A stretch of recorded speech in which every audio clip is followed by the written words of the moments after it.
Niger is 7, and Tanzania is 5.5. So now let's go back to that other side of the coin, which is consumption and energy emissions, and talking about the fact that in this part of the world, we use 25% of the world's energy. Can anyone guess how many hours it takes to use the same amount of energy in this country as it does in Tanzania in 1 year? It takes an American 26 hours to emit the same amount of energy that a person in Tanzania does in 1 year. So, not just numbers of people, but also our consumption and the impact that that has. So, not just the US, but obviously other developed countries as well, account for 75% of the world's pollution. And obviously there are a lot of factors that play into that. One is the amount of meat and how meat is produced and consumed, the amount of trees that are cut down, and just overall the amount of energy that's used. Can anyone think about, in their own life, ways that they do or don't impact these numbers? Some decisions that you also make to either contribute or not contribute? Not eating meat decreases. Okay. How many of you ride bikes? Few of you? And drive cars? And the types of cars that you drive and how often, and do you take it for every stop that you have to make, or do you occasionally switch and use public transit? All of those decisions that you make over the course of your day can impact things like, on overall consumption, these numbers. To some degree. We all impact that. But there's another side to it. Pollution in our environment, so going back to that last slide with 68% of the world's pollution. Pollution in the environment has a direct impact. So like I said before with malaria and climate change, coal burning in this country has a direct impact on women, and especially pregnant women, because they're more susceptible to mercury and coal ash, which is resulting from these, in this picture, stacks, but a number of other types of pollution as well, which are going on, especially in the developed world. And air pollution in particular is one which is really bad, which affects a lot of different people, regardless of age or where they are, but some people are disproportionately impacted, and those might be communities that are on the fence line, so the closest to some of those polluting factories and industries, but also adults, pregnant women, and elderly. And as you can see in the graph below, some of the effects that that might have on your various systems. So one of the things that we like to say is what's good for the planet is good for us. We talk about sustainable development and how we develop in a way that doesn't impact the planet too badly, and then clean air and water, reproductive health, so linking a clean planet to our own clean and healthy reproductive health systems, family planning and accessing that, and then linking that back to sustainable development and giving women the ability to choose if and when they want to have children and how many to have, so that they can be better resource managers of the limited resources they have.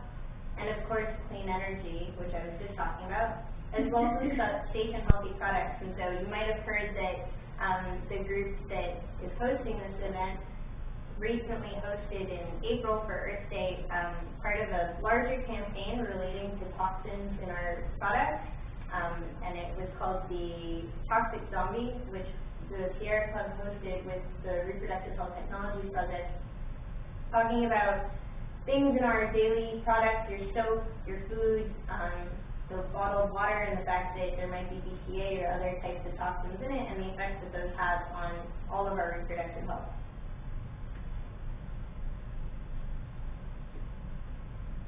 So I'm going to close, but just wanted to say that there are a ton of ways that you all can get involved if you're interested in these issues, or if you're interested in collaborating or being a part of everything that I was just talking about. You can get involved with the local Sierra Club chapters and groups that I mentioned at the beginning. You can lobby your decision makers, especially about supporting comprehensive reproductive health care for all women everywhere in the world, that's local as well as international. Thinking about your own carbon footprint and the decisions that you make over the course of your day.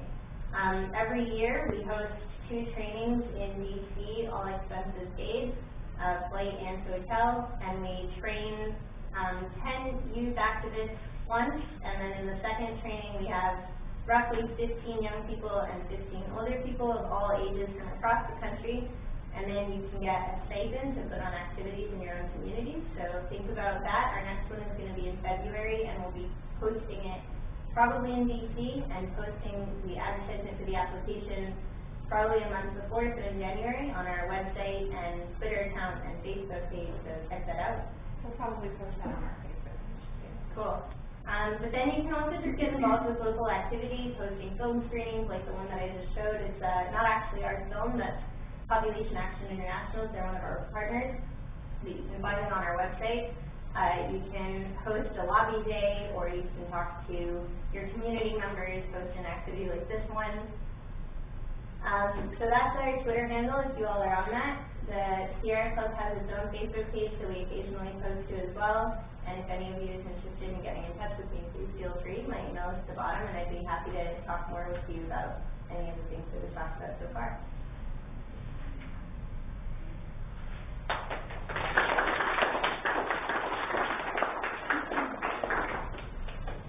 Are there any questions before we move to the next panel?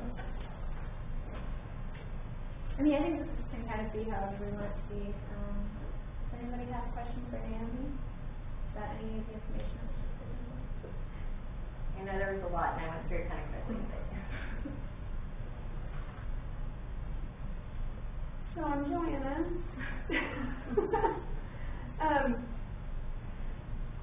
I think I'll just, we're going to talk about kind of our impressions of the film. Yeah. Is that right? Yeah. That film was really emotional for me. And, you know, we watched a different film. We had a panel last night at the Fayetteville Public Library, and that one was very helpful. It was like a, what is it? It's population, health, and environment. Oh, the other one. Yeah. People, health, and environment. Yeah, but the Nexus, the program, the PhD.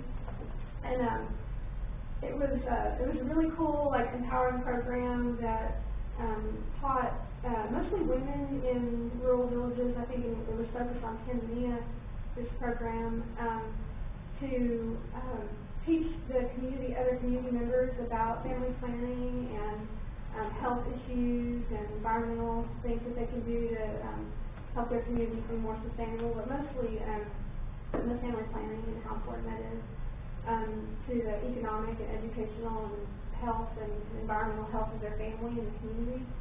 So that was pretty amazing. This film that we watched just now, I just watched it for the first time with you guys. It just, I think it really brought home for me deeply just how few choices people have, you know, and you know, really heightened my sense within myself of privilege that I have and the choices that I still have, you know, and you know, I really appreciated the film for bringing out that everybody is most likely going to be affected in one way or another by climate change if they're not already, but that those effects are going to be disproportionate in the short term, and that's already happening in a big way. And I've seen a little bit of that because I've worked with an NGO in West Africa and also a little bit in Kenya, and you know, I was walking one time with the founder of the organization. We went to visit a village where they were growing rice, and it was interesting because like the people there didn't eat rice, but they were growing it so they could bring it to market, but then they didn't have a way to get it to market, but they were doing a really great job of growing rice. And but I asked him, you know, how climate change was affecting that community, and he said, I said, you know, I asked him if it even was, you know, and thinking, oh, I bet it is, you know. And, cause I tend to see the world through the lens of climate change. I have issues. And, and he said, well, you know, he said, the growing season here used to be 6 months, and he said, now it's 3. And, you know, it's like, it may not be on the forefront of our minds or in our conversations, but it's, you know, it's gradually happening and it's becoming more heightened. So, but, you know, how many of you all in this room feel like population is something for us to talk about and consider? And, you know, when we're talking about the environment, we're talking about the Earth's carrying capacity and resources, how many of you feel like it's even a topic? Because a lot of times when you talk about sustainability in the environment, population is not brought up. But do you feel like it is relevant? So why is it such a controversial topic? Because it is kind of controversial. Like we don't usually like to talk about it. It doesn't really come up a whole lot in day-to-day conversations about sustainability. Does anybody have any ideas about why that might be?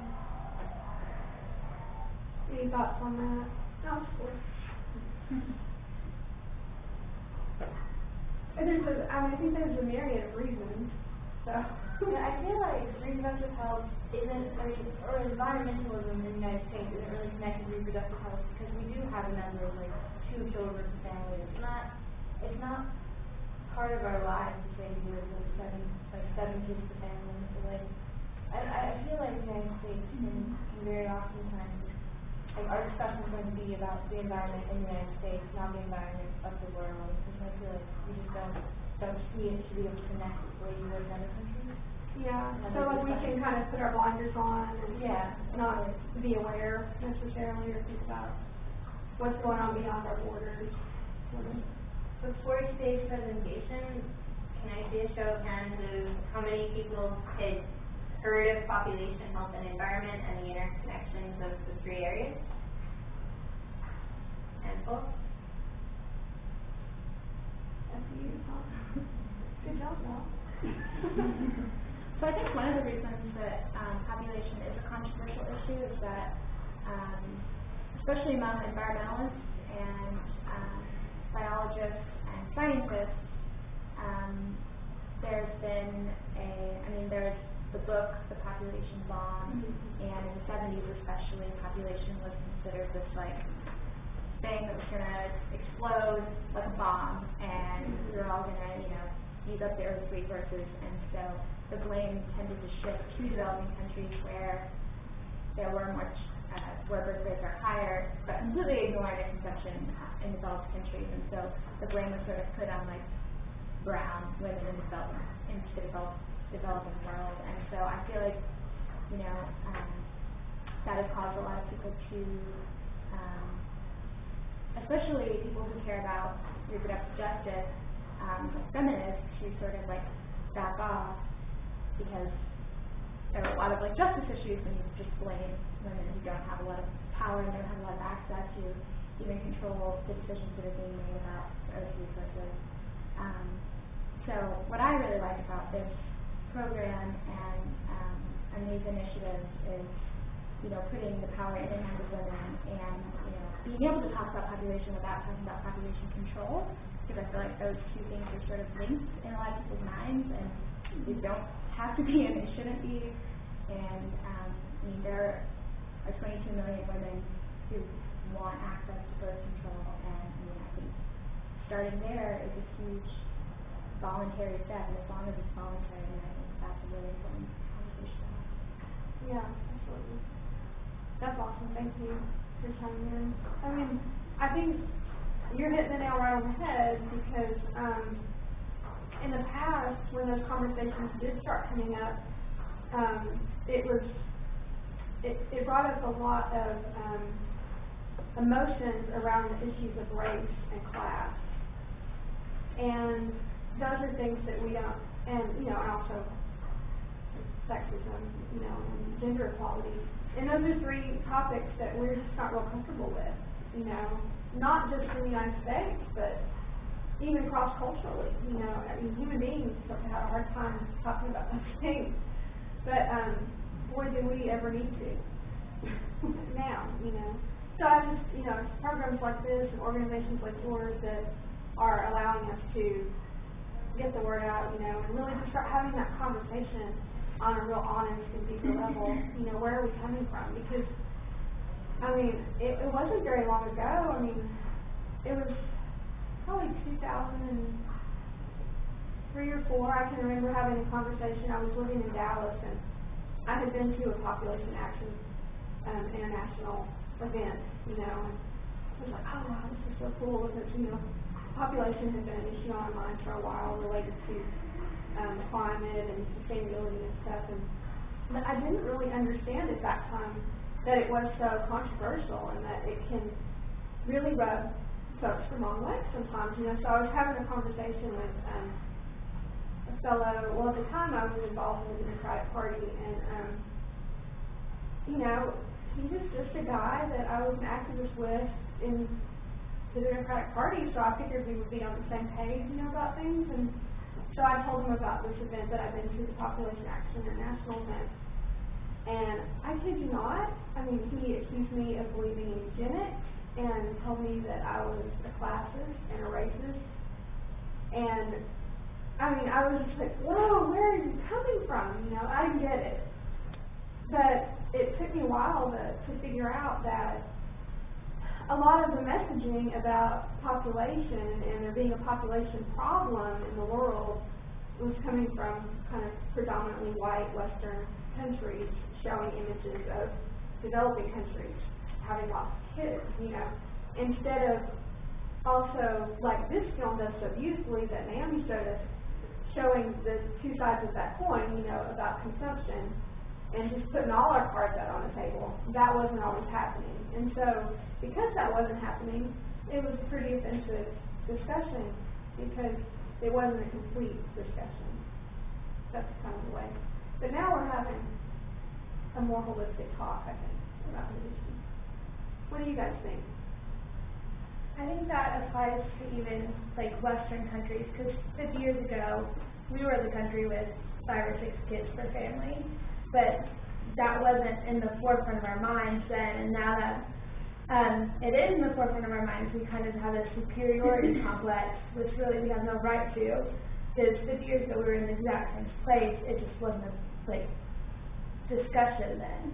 And so I think that also has a hand in sustainability development as well, because the U.S., Australia, India, and China has cut their carbon emissions, but we haven't done nothing for that either. So I think you can see that in both systems, I guess. Yeah, thank you, Melissa. And we're third in population, so, I mean, you know.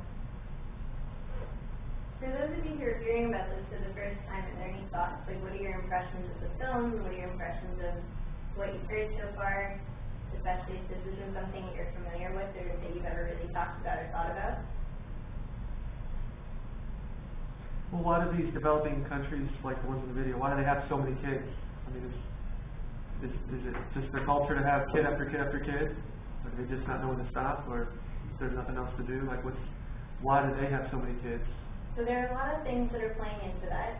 Can you think of any yourself, actually? Like, why do you think they're having so many kids? You named a few examples, but... Probably mostly culture. What about that? Like, if they have more kids, they have more of a life. They have a stronger family versus 1 or 2. Okay. But... So culture definitely is one part of this equation. In some cultures, it's important to have a male child, and so you'll have as many kids as it takes until you have a male child. Yeah, I heard that before. In some cultures, there's an economic incentive. Kids are the ones that help out on the farm, and if you're only 2 people and you need to have more hands, you're going to have kids to help you on the farm in order to produce for the family. In some cases, there might be an influence of a mother-in-law or the father, the husband, who decides how many children they want and what the ideal number is. Sometimes they don't have access to the resources that they need to be able to plan and space their children. Like I said before, sometimes the women will walk kilometers or miles until they get to the health clinic, and they're out. Sorry, come back tomorrow. And the woman can't come back tomorrow, because she already took time off today to walk however many kilometers or miles, and then doesn't have the resources, whether that's time, money, and time for many is money, to go back. And so then if they miss the injection or whatever other type of family planning they want, then they're out of luck. And so then they get pregnant, and they can't necessarily, for however many number of reasons, stop the pregnancy. In some cases, abortions are illegal. In some cases, they're frowned upon. In some cases, they're not available for other cultural reasons or whatever that might be. So there's so many factors that play into how many children a family or a woman will have. Another thing is, like, if family planning isn't talked about from the beginning and you're just starting your family and you're surrounded by other families that have lots of children, and, you know, you're not receiving any kind of education about, you know, planning. Like, is there a correlation between the number of children that I have and the way that I'm able to provide for these children, or the quality of my own life, or the health of myself and my family? If you are not provided with that type of education, in addition to the lack of availability of contraception, it may not occur to you until you're 3 to 4 kids in, and you learn on your own through experience that I just can't be as good of a parent as I was to the 2 kids now that I have 4, you know, on not just in terms of resources, but in terms of parenting. You know, you kind of, it's like learning on the job versus being educated beforehand so that you can really plan. That happens a lot. No, there's just one other factor that I didn't mention, and it hasn't come up in this presentation or in the movie, but that's child marriage.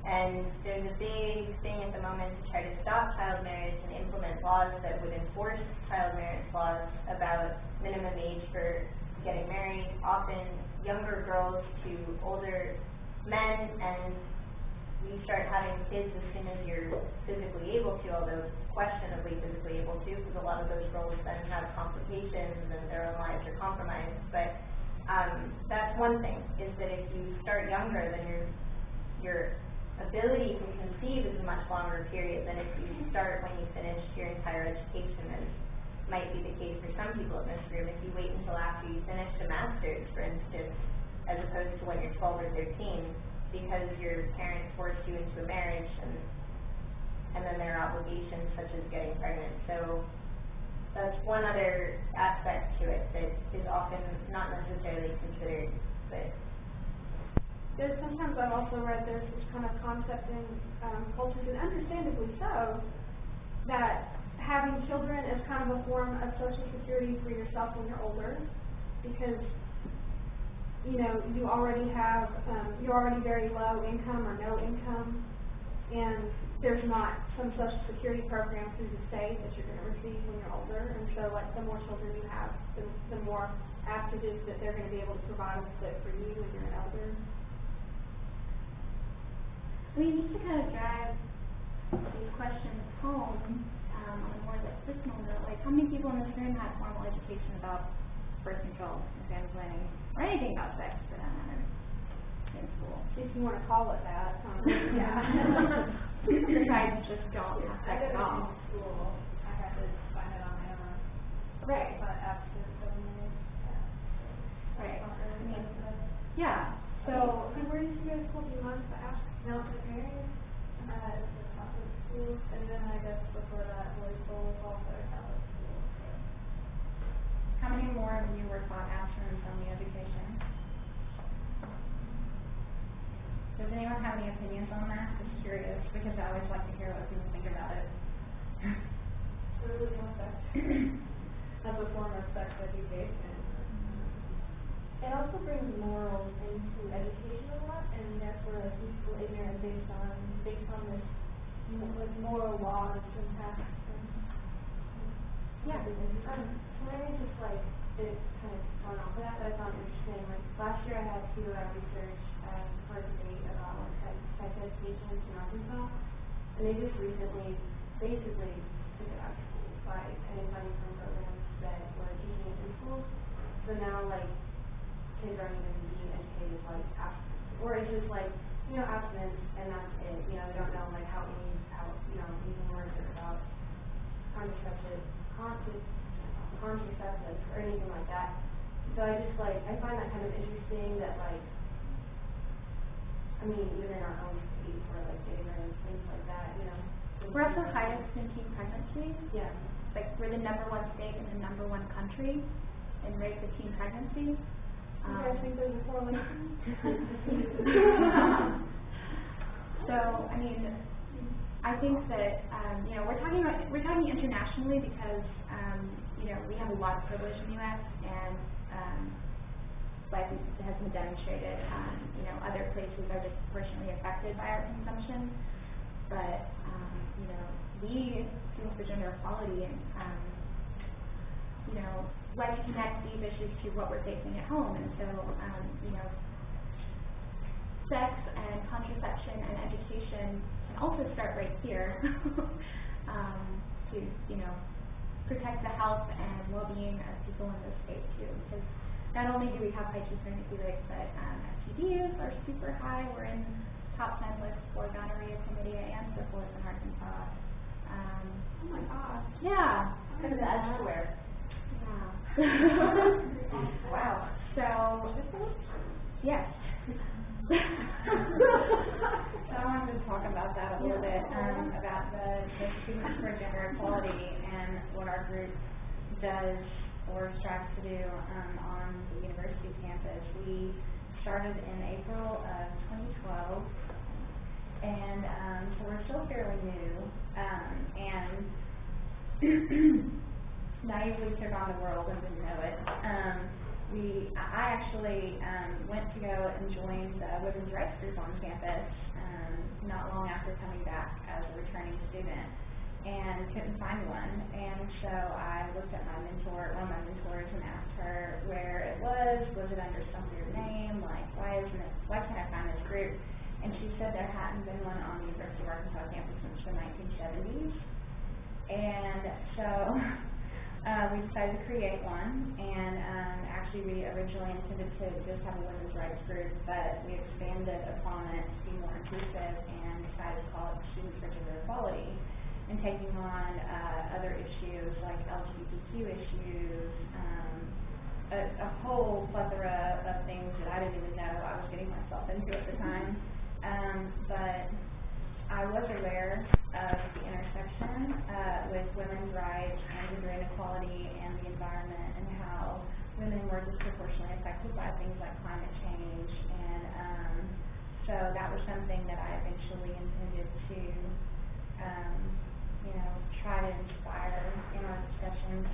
And Andrea and I were both able to attend the fellowship in Washington, D.C., and I was really happy when I found out that groups like this existed and that there were people out there working on this particular intersection. And the main thing that it inspired me to do was to try to stimulate this global discussion. And we work a lot on the University of Arkansas campus to promote medically accurate, comprehensive sexual education, because obviously we don't have that here.